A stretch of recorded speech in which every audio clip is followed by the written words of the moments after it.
Aici avem o grădină în care cultivăm diferite legume.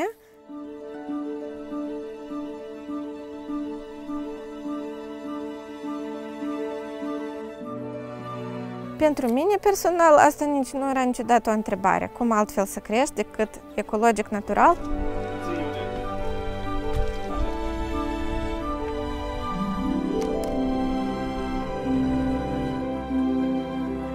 Tot ce vedeți aici e crescut cu apă și soare. Chimie nu utilizăm, doar cu apa din fântână, deoarece ce mănânci sănătos, tu ești mai sănătos.